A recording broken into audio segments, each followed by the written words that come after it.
कि बच्चे की रिस्पेक्ट कीजिए, बच्चे की ना रिस्पेक्ट कीजिए। आप अपने बच्चे को क्या बनाना चाहती हैं? बेटे को कुछ ज़हन में चले, ख्याल होगा आप क्या बनाना चाहती हैं? जो आप अपने बेटे, फर्ज करें आप चाहती हैं कि आपका बेटा जो है वो जज बने हाई कोर्ट का, और उसकी उम्र है 3 साल, ठीक है, वो कुर्सी पे बैठा हुआ है, और आपने कहना थी कुर्सी खाली करो, खाला आई है तुम्हारी, तो आप उसको कैसे कहेंगे? उठो। लेकिन उसमें जज साहब बैठे होंगे तो उनको कैसे कहेंगे आप? रिक्वेस्ट प्लीज आप उठिए। प्लीज आप, जहमत तो होगी आपको, बुरा ना मनाइए, ये मेरी छोटी बहन आई हुई है, तो आप अगर वहां तशरीफ रख लें तो मैं आपका बड़ा शुक्रगुजार होंगे। तो मीलॉट जो आप उसको बनाना चाहते हैं ना, उसके लिए उसको तैयार करने का मतलब यह है कि उसकी वैसी इज्जत करें जो आप उसको बनाना चाहते हैं। आप उसको हाफिज़े कुरान बनाना चाहती हैं, और उसको कहते हैं उठो, तुमने खाना क्यों नहीं खाया, कपड़े देखे तुम्हारे कितने गंदे हो गए, चलो जो। उसकी वैसे इज्जत कीजिए जैसे हाफिज़े कुरान की इज्जत करनी है। आपने जो उसको बनाना है उसकी वैसे इज्जत करनी शुरू कर दीजिए। और प्लीज आप याद रखिए, किसी फेलियर की वजह से अपने बच्चे की इंसल्ट ना कीजिए। बच्चे के लिए सबसे बुरी बात है इंसल्ट। जब पेरेंट्स को गुस्सा आता है ना, अपना इलाज कराइए।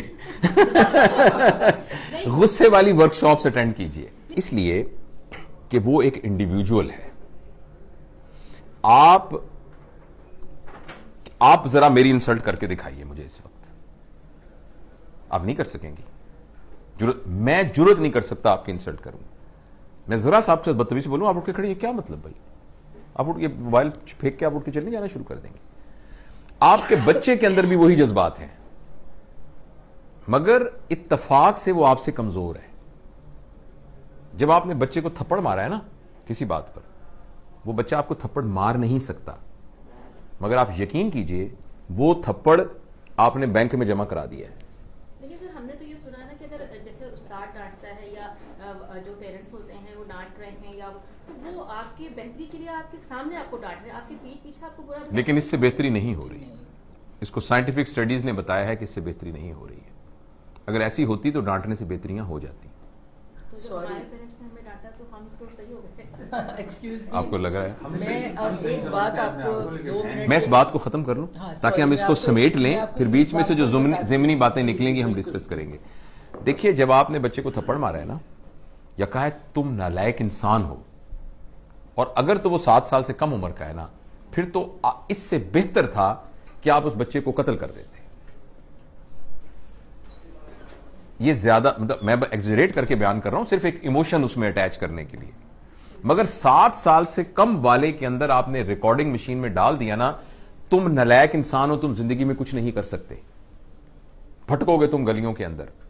आप यकीन करें, वो 7 साल के बाद सारी जिंदगी आपकी इस बात की लाज रखते हुए साबित करेगा कि मैं भटकूंगा। वो साबित करेगा कि मैं भटकूंगा।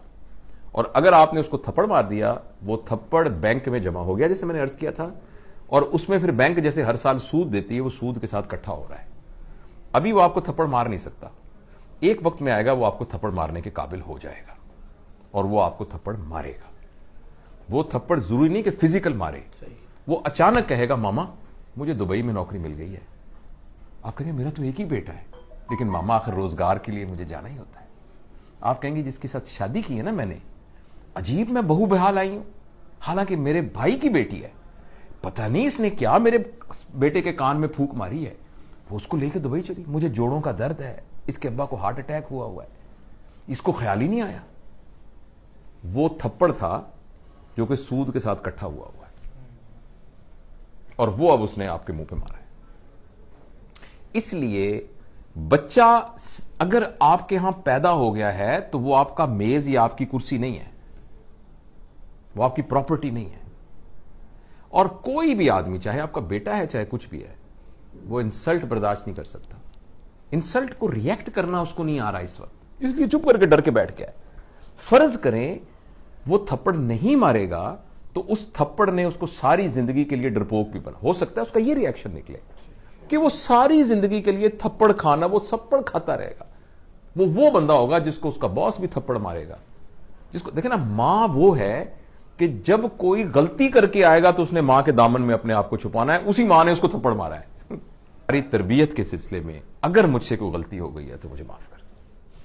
वो कहेगा मामा आप क्या कर रही हैं, क्योंकि वो सब कुछ उसके सबकॉन्शियस में। उसका नहीं बेटा, मेरा ये फर्ज है कि मैं तुमसे कहूं, मैंने कोशिश नहीं की, मैंने जान के कुछ नहीं किया, मैं तुमसे बहुत प्यार करती हूं, तुम मेरे दिल के टुकड़े हो, लेकिन फिर भी मैं समझती हूं कि तुम्हारे कॉन्शियस में, सब कॉन्शियस में किसी जगह अगर तुम्हें ख्याल हो कि मां ने मुझे, मैं बेटा माफी मांगती, प्लीज मुझे माफ कर दो, और मैं तुम पर इतबार करती हूं, मैं तुमसे बहुत मोहब्बत करती हूं, और आइंदा तुम्हें मैं बिल्कुल नहीं कहूंगी, लेकिन तुम सिर्फ एक वादा करो, जो तुम्हारे दिल में हो मुझे बता दिया करो, लेकिन मैं तुमसे वादा करता या करती हूं कि मैं तुम्हारे आइंदा इंसल्ट नहीं करूंगा। हाँ, मुझे कुछ अच्छा ना लगा, मैं तुम्हारे साथ शेयर करूंगी, मैं तुम्हारे साथ आर्गू करूंगी, मैं तुम्हें समझाने, लेकिन मैं तुम्हारी बेइज्जती नहीं करूंगी आइंदा, प्लीज। ये तो ये इसका हल है जो बड़े हो गए उनके साथ। अच्छा।